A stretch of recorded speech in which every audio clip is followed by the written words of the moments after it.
Tengo entendido, se debe a que se producen más billetes, hay más billetes en circulación en cuanto a los bienes que produce el Estado. Entonces, como hay más billetes y hay un exceso de demanda sobre los bienes, entonces estos suben de precio y ahí es donde está la inflación, en grandes rasgos. Ya, muy bien. Creo que Melanie también quiere aportar, por favor. Sí, mm, quería decir lo mismo, bueno, pero por otro lado también cuando hay bastante dinero en la economía, las entidades financieras también tienen bastantes recursos, dice, para prestar a las personas y por lo tanto estas mm, no cobrarían un interés tan alto. Por lo tanto, entonces las personas lo que quieren es hacerse prestar más en el banco para darse ya sea algún lujo. Y ahí es donde se endeudan y puede ser que también de un momento a otro se dé lo que es la inflación. Muy bien, jóvenes. ¿Algún aporte diferente a lo que dijeron los compañeros? Ok. ¿Qué sucede cuando existe ese dinero en circulación? Primero, hay una instancia que luego la vamos a mencionar también, que se encarga de la parte monetaria, es decir, de todo lo que tiene que ver con variables monetarias. Y eso está íntimamente relacionado a su futura profesión. Es por eso que ustedes también tienen una asignatura que se denomina economía monetaria. Ok, ¿qué pasa cuando circula el dinero, cuando aumenta el dinero en la circulación que se tiene en la economía? Sucede que cada uno de nosotros, particularmente los que acceden a niveles salariales, los que tienen ingresos, etcétera, tienen la posibilidad de tienen la posibilidad de obtener o de tener, de disponer mayor dinero. Por eso hay mayor dinero en circulación. ¿Cuál es la tendencia en general de todas las personas cuando tenemos más dinero? Eso es prácticamente comprar más.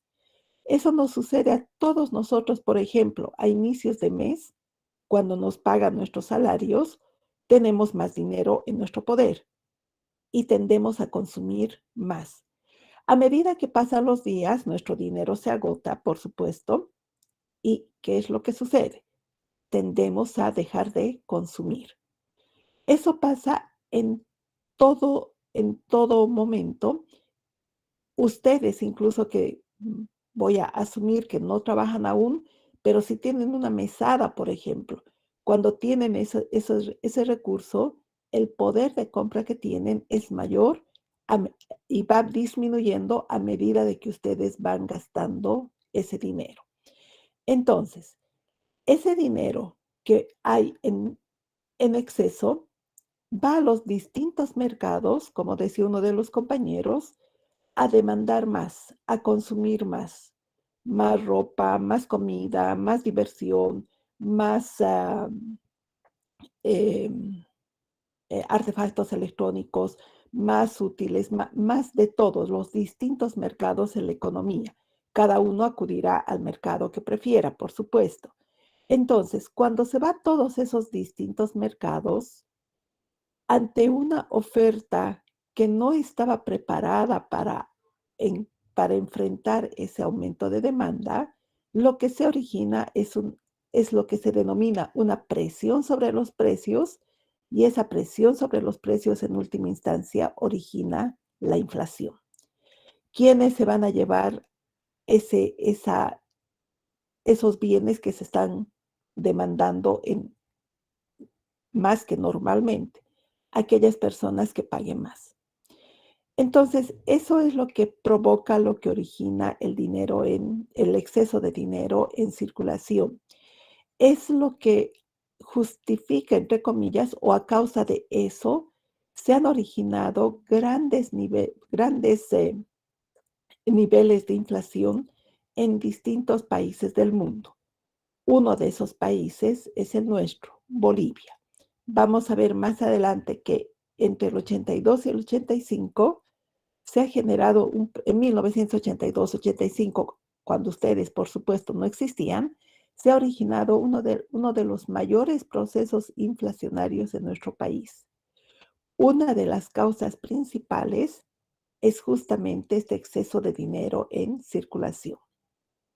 Pregunta, jóvenes, ¿cómo nos damos cuenta que hay más dinero circulando?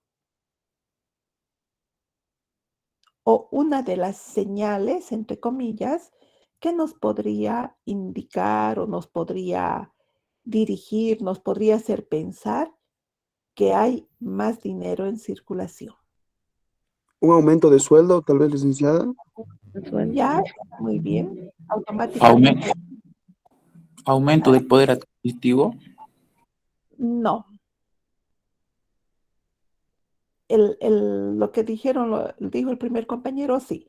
Es lógico imaginar que cuando va a haber un aumento salarial, va a haber un aumento de dinero que va a circular en la economía.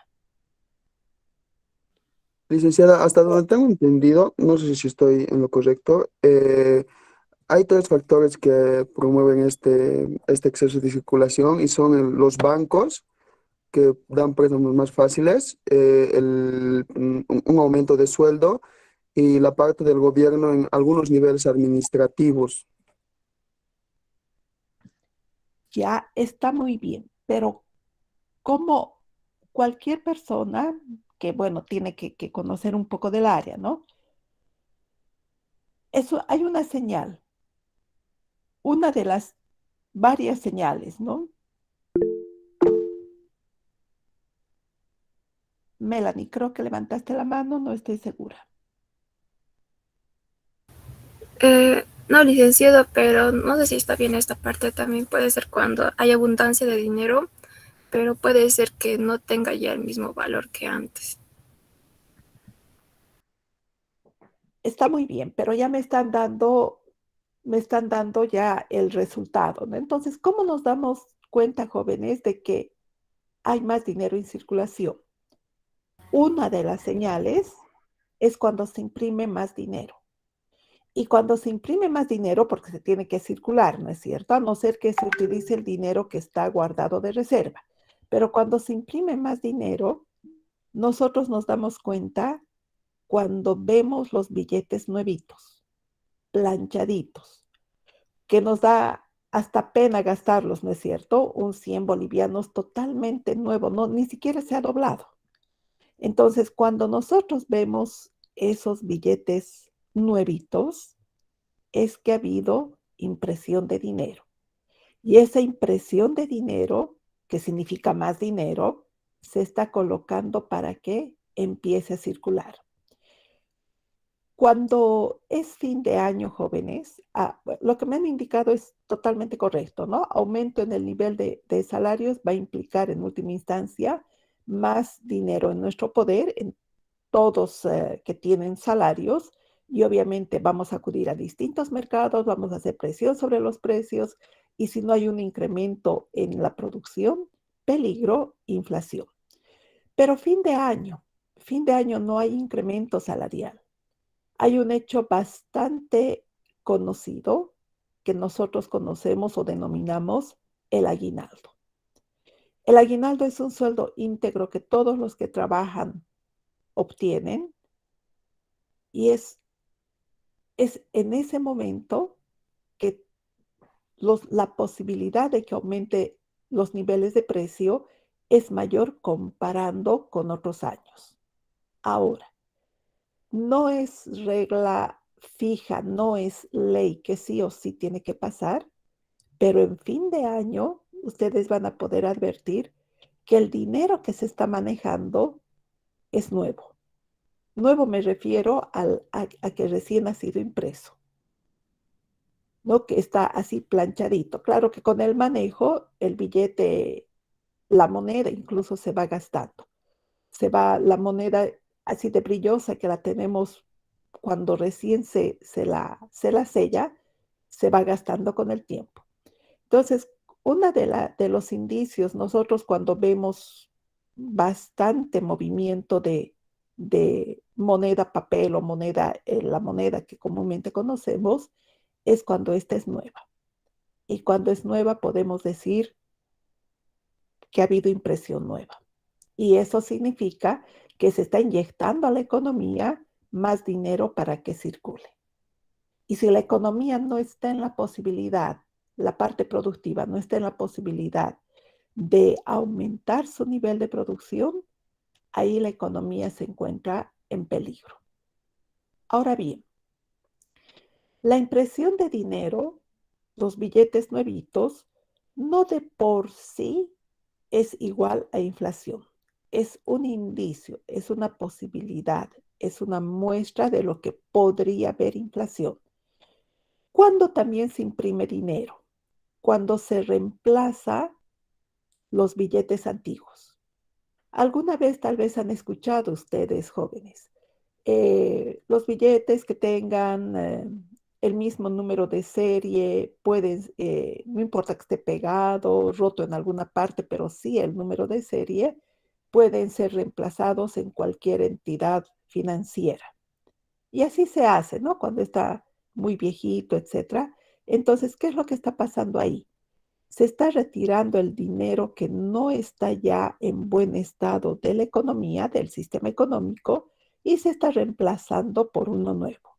Ahí no hay problema, no hay posibilidad de un problema que se llama inflación. No existe. Pero ¿por qué es lo que está pasando? Retiro 100, aumento 100. Pero cuando no es para ese cambio, cuando no es para esa reposición, cuando es dinero nuevo, dinero fresco, dinero que recién se lo va a meter a la economía, ahí sí se tiene la posibilidad de la existencia de inflación. Ahora, hay un economista, premio Nobel, que apellida Friedman, Milton Friedman. Él ha analizado bastante los procesos inflacionarios en distintos países del mundo. Y gracias a ese estudio que ha realizado es que Milton Friedman ha sido galardonado por el Premio Nobel de Economía. Y él indica que la cantidad de dinero va a ser mayor que la producción. Es lo que les decía hace un instante. Si ustedes fuesen productores, por ejemplo, de Bolivia, cada uno de ustedes produce lo que fuera en Bolivia y ven que les van a demandar más de lo que producen, más jeans, más carteras, más comida, más lo que sea, y ustedes producen más, no hay problema. Pero si solamente es dinero que se va a ir aumentando a la economía sin aumentar en esa misma proporción el nivel de producción, ahí sí hay problema. Ahí es, ojo, probablemente tengamos inflación. Milton Friedman indica que este es un proceso inflacionario debido al enfoque monetarista. La economía monetaria tiene que ver con este manejo de circulante de dinero, todo lo que tenga que ver con variables monetarias. Y también indica Milton Friedman que este análisis es un enfoque a largo plazo. No significa que hoy día se imprimió más dinero y a la tarde ya vamos a tener inflación. No, es un proceso gradual que si no se lo controla puede llegar a ser un problema estructural. Milton Friedman señala que la inflación va a ser siempre y en cualquier lugar del mundo un fenómeno monetario. Y la inflación que nosotros vamos a analizar más adelante, vamos a hacer algún trabajo práctico. La inflación que tuvimos en Bolivia ha sido exactamente un fenómeno monetario. El inyectar a la economía dinero sin respaldo. Un proceso inflacionario por un exceso de dinero en circulación.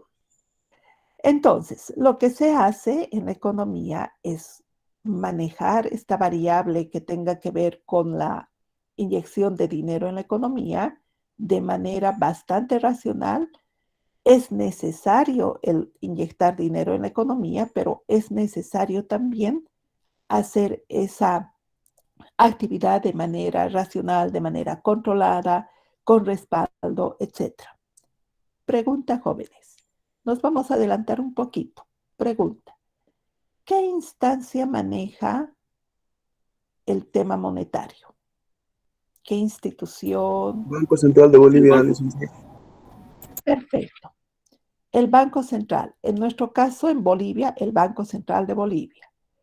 Todos los países del mundo tienen esa institución, esa instancia que se encarga de estas variables monetarias.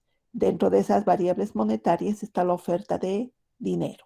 Es el Banco Central de Brasil, Banco Central de Cuba, Banco Central de Venezuela, Banco Central de Argentina, Banco Central de Colombia, Banco Central de todos los países del mundo. Algunos tienen algún otro nombre, Reserva Federal, etcétera, pero la lógica es la misma. Y aquellos profesionales del área específica en el manejo de la oferta monetaria, oferta y demanda de dinero, son profesionales, por supuesto, de nuestra área, que generan modelos macroeconométricos justamente para ver cuál es el momento preciso, en qué cantidad se va inyectando dinero en la economía. Incluso analizan en qué cortes, será solo de 200, será de 100, una cantidad 200, otra cantidad de 100, otra cantidad, todos los cortes que tengamos, por ejemplo, en nuestro país, cuántas monedas, etcétera, ¿no? Y ahí no es que se iluminan hoy día y dicen, mejor que sea todos por igual, desde 10, 20, 50, 100, 200 bolivianos, o lo mismo en monedas, no. Son análisis de modelos macroeconométricos que hacen. Hace muchos años fuimos con un grupo de la carrera de ingeniería financiera a un encuentro financiero en La Paz. Lo organizó el segundo encuentro financiero, lo organizó el Banco Central. No era encuentro financiero, encuentro monetario. Al segundo encuentro monetario lo organizó el Banco Central y de paso aprovechamos de visitar el Banco Central.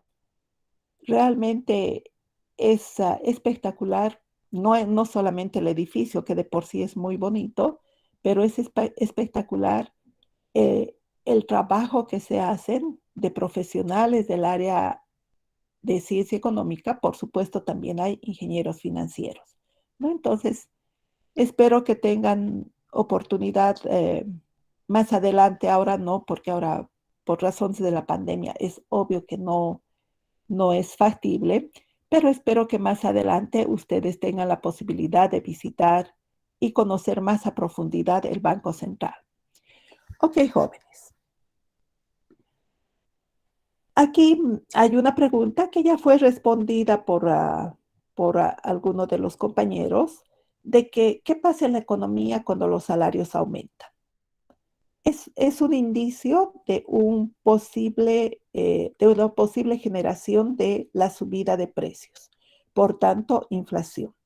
Ya sabemos por qué. Porque la mayor parte de no la mayor parte, cuando hay un aumento de salarios, las personas que trabajan van a tener más dinero en su poder, todo lo que hemos hablado, van a ir a los distintos mercados a hacer presión sobre los precios. Tenemos una diapositiva, jóvenes, de una gráfica de nuestro país. Es un corte de tiempo del 96 hasta el 2013. Y en esta diapositiva, en esta gráfica, se está relacionando la inflación en Bolivia y la reposición salarial, es decir, el aumento de salarios. Ustedes fíjense, la inflación está graficada con la línea azul. Aquellos que no tienen visualizada bien, está pequeño la gráfica, y las líneas con color rojo es el incremento salarial. Fíjense ustedes cómo tienen la misma tendencia. Aumenta el nivel salarial, aumenta el proceso inflacionario. Baja el incremento salarial, baja el nivel de inflación. Entonces, la macroeconomía, por supuesto, mide, cuantifica, valora todas estas variables y lo más importante es que las relaciona. Existen variables como las que ustedes están viendo en este momento que tienen una relación directa. Ambas pueden subir, ambas pueden bajar, pero puede haber algunos cortes de tiempo donde puede existir otros elementos en la economía donde se tenga algo diferente. Fíjense este nivel que es el más notorio entre el 2005 y 2006, donde no necesariamente están yendo en el mismo sentido. El incremento salarial está aumentando, sin embargo, la inflación, aquí tenemos una breve disminución. Fíjense también que cuando se hace la comparación de estas variables, se debe encontrar un elemento común comparable. Normalmente, el aumento salarial se da en números. El incremento salarial es de 200 bolivianos, 500 bolivianos, 1000 bolivianos, etc. La inflación es en porcentaje. Entonces, yo no puedo graficar un porcentaje, la inflación del 10%, con el nivel básico de salarios de 1000 bolivianos, por ejemplo, porque no es comparable. Por tanto, se tiene que recurrir a una medida común para ambos, que en este caso está la medida en el eje vertical y es en porcentaje. La inflación se maneja en términos porcentuales. Para ser comparable gráficamente o en tabla, en una tablita o proyección, la otra variable también debe estar expresado en ese mismo porcentaje. Entonces se puede hacer comparable, porque en el mismo eje vertical ustedes no van a poder cuantificar porcentajes con números, ¿no es cierto? O sea, no tiene sentido. Entonces, lo que en última instancia nos quiere transmitir esta gráfica es la relación directa que tienen estas dos variables. Reitero, directa significa que ambas variables suben o ambas variables bajan. ¿Alguna inquietud, jóvenes? ¿Alguna pregunta?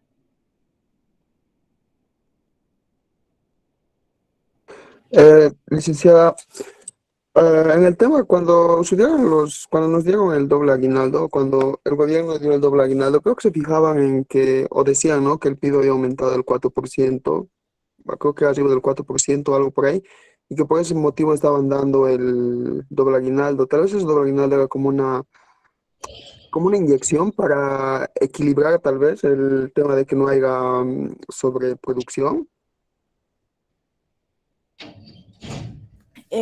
No, en Bolivia nunca hemos tenido sobreproducción, ¿no? O sea, más bien nuestros niveles de producción no son tan extraordinarios, digamos. Ahí ha sido básicamente una medida de política económica, de manera que se pueda premiar, entre comillas, el esfuerzo que se hace para producir más, ¿no? El tema del porcentaje del PIB del 4% es referencial. Podía haber sido menos, podía haber sido más.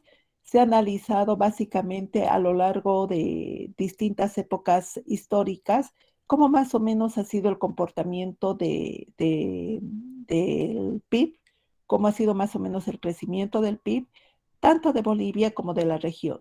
Y pusieron ese 4% porque es más o menos lo que se aproxima a un nivel de producción denominado bueno para una economía similar a la nuestra, ¿no? Y en todo caso ha sido, si la economía crece a ese ritmo o más, como premio, como recompensa al esfuerzo de los trabajadores, se va a dar un doble aguinaldo. Ahora, hay una medida que se va a ver más adelante también, jóvenes, nos adelantemos un poquito, para contrarrestar ese posible proceso inflacionario, se ha adoptado otra medida en ese momento y que fue la emisión de bonos soberanos, ¿no? Entonces, con esa emisión se ha intentado evitar que el total de los incrementos se vaya a los distintos mercados y que se tenga la inflación. Ya después ese tema ha sido complementado solamente entre el rango de salarios de tal no había límite mínimo, había límite máximo, hasta 15.000 bolivianos o el segundo aguinaldo, X porcentaje se va a destinar para la producción local, etcétera, etcétera. No son medidas complementarias, pero son medidas de política económica que se realiza. eh, las políticas económicas en última instancia son manejadas por el gobierno y podrían ser manejadas también desde una perspectiva política, ¿no? Entonces, eh, es referencial ese 4% por lo que ha acontecido en nuestro país y en distintos países. Otros países del mundo crecen en mucha más proporción y por supuesto, si tuvieran una recompensa al esfuerzo de la producción, tendrían un nivel de porcentaje de crecimiento del PIB mucho mayor. No es solo referencial. ¿Alguna otra inquietud, jóvenes? Licenciada, y en el tema de la pandemia, hasta donde tengo entendido, el bono que nos han dado era para reactivar, ¿no?, la producción, porque los productores tal vez estaban entre la disyuntiva si producir o no, porque no había dinero que gastar, porque la gente no tenía dinero. Entonces se ha hecho esa inyección para promover la producción. Como ya hay dinero, entonces los productores producían y nosotros gastábamos, y así se arrancaba con la producción o con se salía del estancamiento económico en el que estábamos. Pero ese dinero era nuevo, era recién impreso. Primero, sí, no en el tema de incentivar a la producción local. Recordemos también que voy a ponerte a ti como ejemplo. Tú antes no tenías trabajo, ¿no es cierto? Porque en el No. supuesto caso de que todos ustedes son estudiantes, pero has recibido un bono, ¿no es cierto? Entonces, si antes no tenías trabajo, con la pandemia no tenías trabajo, igual no tenías trabajo. Pero el bono ha tenido más que todo otro fin, ha tenido un fin social y no solamente se ha dado en Bolivia, se ha dado en todos los países del mundo y diferentes cantidades, ¿no? O sea, o sea, cantidades mucho mayores en este caso. Por una parte, ¿no? Se ha dado recursos a personas que, no todas, por supuesto, no todas, que probablemente anteriormente no trabajaban, por tanto, igual no tenían fuente de ingreso. Ahora, las personas que trabajaban estaban amparadas en tener su salario, ¿no es cierto? Entonces, las empresas, incluso las empresas han tenido que recurrir a préstamos porque no tenían producción, a préstamos para pagar sueldos. Entonces, tampoco es que las personas dejaron de trabajar porque no se produjo, eso es cierto, por tanto no tenían salario. Ha habido negociaciones, ha habido cada empresa, cada actividad económica negociado con sus trabajadores para que en cómodas cuotas, etcétera, dependiendo de la situación económica de cada empresa, para que se respete el pago de sus salarios. Lo que sí, a lo que se ha visto con esos fondos, con esos recursos, más que incentivar el consumo de la producción local, ha sido una posibilidad, no de todos, por supuesto que no de todos, ha sido una posibilidad de generar actividades de comercio, negocio. Fíjense ustedes la cantidad de personas que se han dedicado a partir de la pandemia a actividades productivas de corto plazo, especialmente comida. ¿No es cierto? Algunos hasta ahora se mantienen. En mi barrio tenemos grupos de WhatsApp. Uno de esos grupos se llama Ventas y es la cantidad de negocios que se han creado, jóvenes, y que han necesitado en algunos casos ese pequeño impulso de inversión que han obtenido, ¿no? Pero son negocios, no son empresas. Ahora, ¿se ha hecho impresión de dinero? No necesariamente, porque se tiene reservas para manejar. Se ha negociado en muchos casos los préstamos que se han hecho en los bancos. Recuerden, se ha suspendido el cobro mensual de cuotas capital y tasas de intereses de todos los préstamos que se han realizado, sea de empresas, sea a nivel personal, etcétera, etcétera. Entonces, se han dado muchos elementos que obviamente tenían que ver con la posibilidad de dar a esa persona, grupos de personas o empresas, darles la posibilidad de que puedan salir adelante en la pandemia. Y lo han hecho, ¿no? Muchas actividades, incluso se ha detectado muchas actividades que en vez de disminuir en la pandemia, se han aumentado y ahí han aparecido las nuevas actividades lucrativas, digamos, ¿no? Mucha gente se ha dedicado a la producción de barbijos, etcétera, etcétera. O sea, no necesariamente ha implicado inflación, ¿no? Ha habido otras maneras de contrarrestar esos aumentos de dinero mediante bonos, digamos. Es cierto, no todas las empresas empezaban el mes pagando a sus trabajadores, totalmente cierto, pero es cierto que ha habido estos ingresos para que estos trabajadores puedan realizar el consumo relativamente habitual de bienes y servicios que lo hacía anteriormente. Ya después vinieron las negociaciones, cómo se han pagado, incluso desde ese momento se han pagado en cuotas, en porcentajes, y ha sido en general los alquileres de los locales jóvenes. Ha sido lo mismo, ha habido negociación entre el inquilino y el propietario del comercio, de la vivienda, de lo que fuera, ¿no es cierto? Entonces, no necesariamente ha significado aumentar el dinero en circulación. En algunas cosas ha aumentado la otorgación de bonos, pero en otras cosas ha disminuido. ¿Alguna otra inquietud, jóvenes?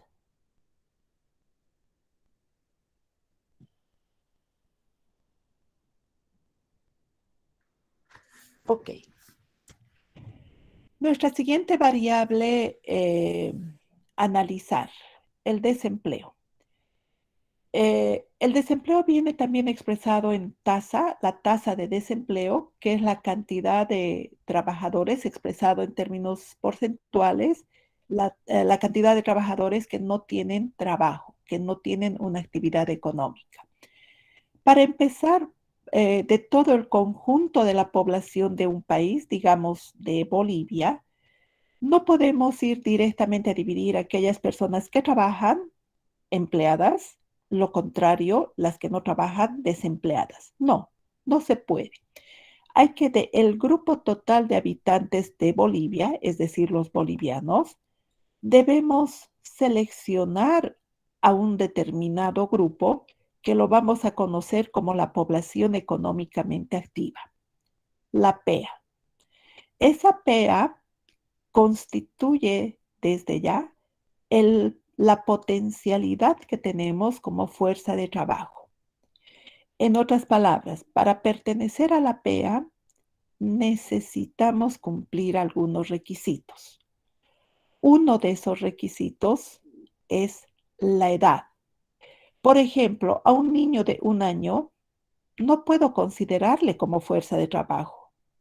Ese niño no tiene por qué trabajar, ¿no es cierto? O sea, su único trabajo es hacer reír a sus papás, pero no es un trabajo productivo, o sea, no va a ir a una fábrica, no va a marcar hora, no va a marcar tarjeta, ingreso, salida, no. Por tanto, para pertenecer a la PEA hay una edad mínima. ¿Cuál considera la edad mínima para ser considerado como fuerza de trabajo? 14 años. 14 años. ¿Qué dice el resto? 18 años. 18 años. ¿Alguien opina diferente a 14 y 18? 21. 21. Muy bien. Los países del mundo, todos, por supuesto también Bolivia, tienen normativas acerca de la actividad laboral. Y esas normativas están reflejadas por lo general en leyes.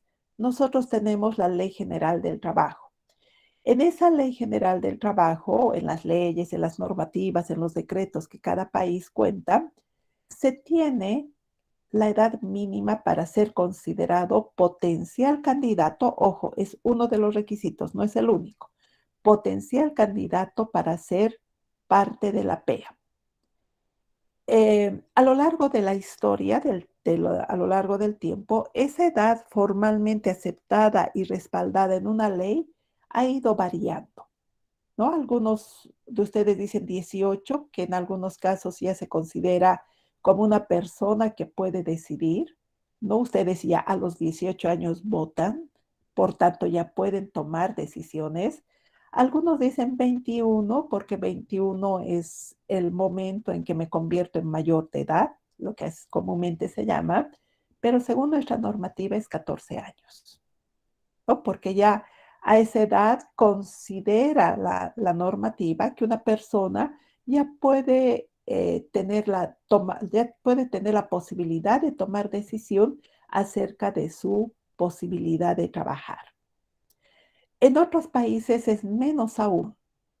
Hace algunos años, jóvenes, en La Paz particularmente, los niños que limpian los calzados que hay por todo el centro de la ciudad, esos niños, incluso desde sus 8 o 10 años, ya están trabajando, pero no están respaldados por la ley del trabajo.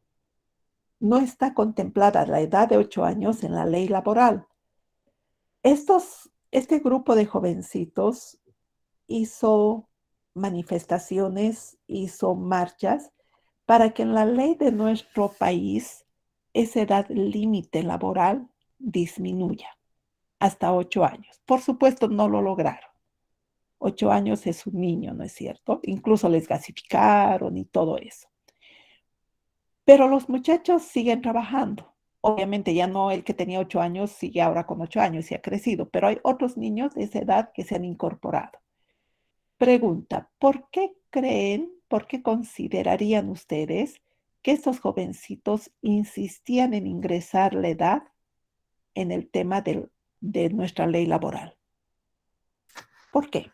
Si igual van a trabajar, con ley o sin ley, igual van a trabajar. Para tener los mismos derechos que un trabajador mayor. Ya, perfecto. Para tener los mismos derechos y obligaciones que un trabajador habitual, ¿no es cierto? Entonces, por supuesto, no se les concedió, 8 años es muy baja la edad, pero aún así están trabajando. Entonces, el primer requisito, jóvenes, para pertenecer a la PEA es justamente la edad. Ustedes, con seguridad, ya son mayores de 14 años. ¿Son parte de la PEA? ¿O deberían ser parte de la PEA?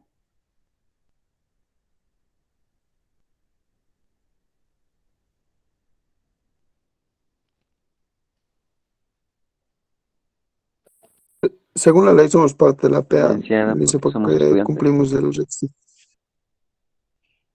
Según la normativa, tienen que ser porque ya han cumplido los 14 años. Hay una opinión de uno de los compañeros que participó casi al final. Por favor, si podría repetirnos. Decía que no, licenciada, porque somos considerados estudiantes. Exactamente. Puede haber excepciones, jóvenes, de que alguno de ustedes trabaje. Yo he trabajado desde muy pequeña porque mi papá me decía, tienes que adquirir responsabilidad. Pero no era en ese momento, y si alguno de ustedes está trabajando, no es considerado parte de la PEA. ¿Por qué? Porque en teoría, de la teoría a la práctica puede haber mucha diferencia. En teoría, la principal actividad de ustedes es ser estudiantes.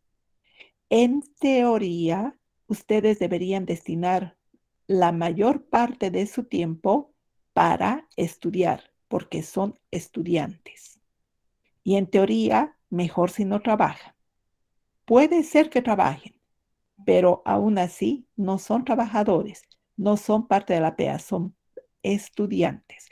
Y bajo esa condición de estudiantes, mientras sean estudiantes, ustedes están, entre comillas, eximidos a hacer prestación laboral, es decir, no son parte de la PEA porque son estudiantes. Ahora, Uno de sus compañeros de colegio, por ejemplo, que no está estudiando, por tanto no es estudiante, por tanto ya tiene más de 14 años y podría ser parte de la PEA. Pero aquí viene el segundo requisito para pertenecer a la población económicamente activa. La edad ya la vimos. El segundo requisito, buscar un trabajo, estar trabajando o no trabajar, pero buscar un trabajo. Si no están buscando activamente un trabajo, no pueden ser parte de la PEA. Si, por ejemplo, ese compañero de colegio que teníamos, que no es estudiante, ya hemos dicho que no está estudiando, pero que no le interesa trabajar, no es parte de la PEA.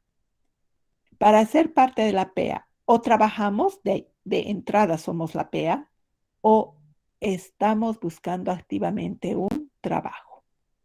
Y ahí viene dentro de la PEA la categoría de ocupados y desocupados. Ocupados los que tienen empleo. Y tener empleo significa hacer una actividad y a cambio de esa actividad percibo una remuneración normalmente llamado salario. O los desocupados. Los desocupados son los que no están trabajando, pero están buscando activamente un trabajo. Por tanto, nuestro compañero que sirvió de ejemplo anteriormente, que no está buscando trabajo, que no es estudiante, no es parte de la PEA, porque no está buscando activamente un trabajo. ¿Cómo se obtiene ese dato? ¿Cómo se proyecta ese dato? Muy pronto en este año, en noviembre, si no estoy mal, vamos a tener una actividad estadística a nivel de toda Bolivia. Es el Censo de Población y Vivienda. Una de las tantas preguntas que se hace en ese censo es a los mayores de 14 años. Por tanto, si tenemos algún niño de 6 años en la casa, esa pregunta no va a ser para esa persona. Entonces, la pregunta a los mayores de 14 años es, ¿tienes un trabajo? Y solo tienes dos posibilidades, sí, no. Si dices sí, estás ocupado. Si dices no, estás potencialmente como parte de la PEA. Y viene otra pregunta y te dice, en los últimos 3 meses, eso cambia, un mes, 4 semanas, qué sé yo, en los últimos 3 meses, ¿buscaste activamente un trabajo? Si dices sí, eres desocupado, por tanto perteneces a la PEA. Si dices no, eres lo que tú quieras, pero no eres ni ocupado ni desocupado. Y a partir de ese dato que se recolecta, se van proyectando en los distintos periodos de tiempo, ¿no? ¿Cuántos pertenecen a la PEA? ¿Cuántos ocupados? ¿Cuántos desocupados? Etcétera. Es una variable que también, reitero, es de particular importancia para la macroeconomía. Ahora bien, dentro del tema de los ocupados, es decir, que tienen trabajo y a cambio de ese trabajo perciben una remuneración o tienen un ingreso, existe el subempleo. Subempleo es que aparentemente tienen la actividad, pero hay algún problema. En este caso hay dos problemas. El subempleo visible, que nos indica que la persona está en un trabajo inadecuado, enseguida vemos un ejemplo, o el subempleo invisible, es decir, que la persona está realizando la actividad que deba realizar, pero con niveles de ingreso bajos o menores a los que debería tener. Por ejemplo, un subempleo visible en nuestro medio podría ser un médico trabajando de taxista, qué sé yo, un ingeniero trabajando como técnico para arreglar, qué sé yo, lustradoras, lavadoras, etcétera. Por ejemplo, un contador público trabajando, llenando formularios para declarar impuestos, ¿no? Está en su área, pero no está como profesional, está como una persona que simplemente sabe llenar un formulario. Eso es algo visible. El invisible está trabajando en lo mismo, pero le pagan menos de lo que debería hacer. Está trabajando en su área.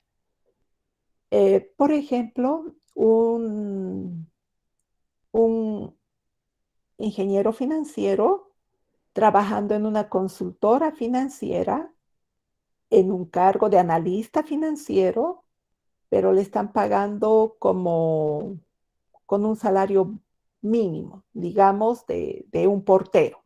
Está trabajando en su área, pero está percibiendo muy bajos ingresos.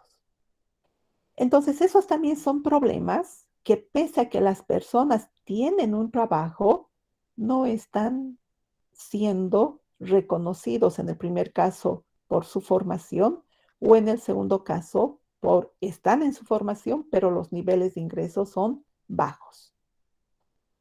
Ahora, ¿qué pasa con las personas que no trabajan? ¿Qué problemas nos pueden generar? Dos problemas elementales. Primero, se puede tener un costo económico porque esa potencial persona o grupo de personas que pueden aportar al aparato productivo de un país no están produciendo. Sean profesionales, no sean profesionales. Ojo, que no solamente los desempleados es gente que no estudió, no. Hay profesionales muy bien formados que por cualquier situación no están encontrando trabajo. Por tanto, no están produciendo. Eso es costo económico. Y el costo social que ya implica a la persona particularmente o al grupo de personas o a su familia y en general a la sociedad es el costo social que se expresa en la pobreza. Un país que tiene un nivel de desocupados elevado, eso significa que no están produciendo, tiene esos dos costos en su sistema económico. ¿Alguna inquietud, jóvenes? Licenciada, ¿podría explicar la parte del subempleo? No me entendí esa parte, por favor. Dentro del subempleo, ustedes tienen la posibilidad de diferenciar dos tipos de subempleo. El visible es cuando una persona que se ha formado para algo no está trabajando en eso. Qué sé yo. El abogado que está trabajando, manejando un micro, por ejemplo. O sea, no encuentra trabajo en su formación y se tiene que dedicar a otra actividad porque necesita generar recursos para él o para su familia, ¿no es cierto? O el invisible que aparentemente nosotros vemos que está trabajando en su área, pero le están pagando menos de lo que le debería corresponder. Estos dos grupos tienen trabajo, están ocupados, pero no están en lo que realmente deberían estar. A eso se refiere. ¿Alguna otra inquietud, jóvenes?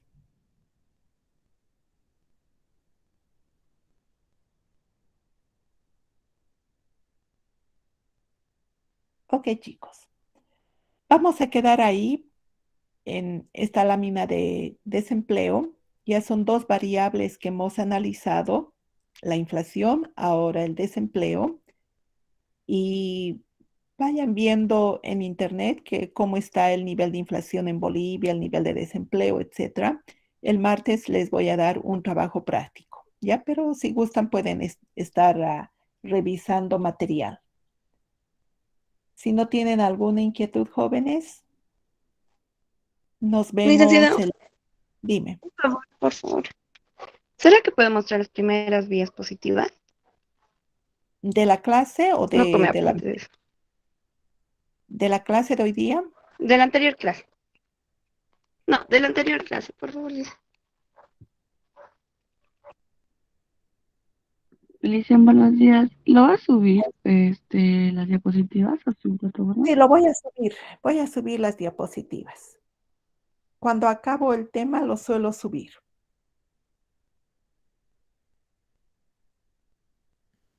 ¿Alguna otra inquietud, jóvenes?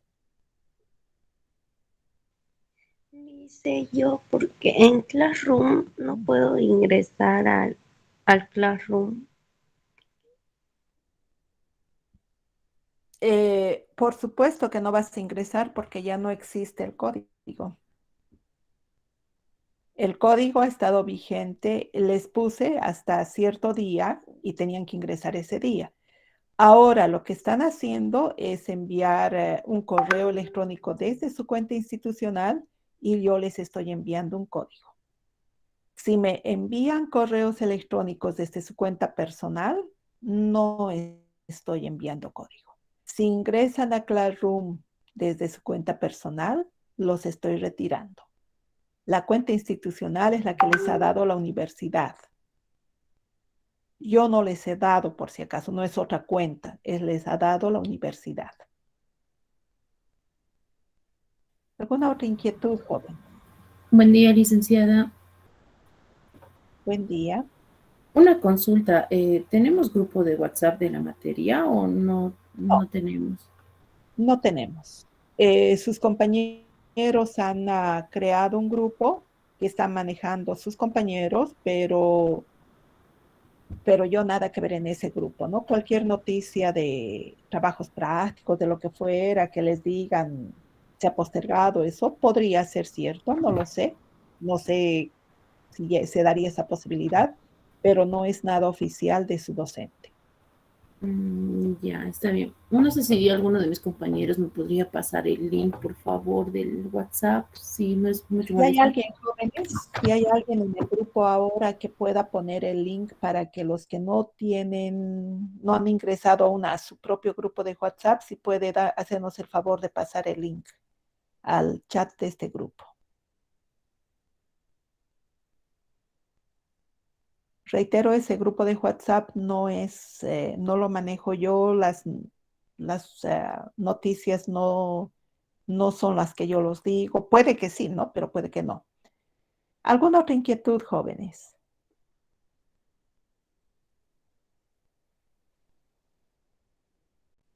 Ok, chicos. Nos vemos el día martes. Tengan un buen fin de semana. Cuídense, jóvenes. Hasta el martes. Luego, Hasta el martes. Gracias.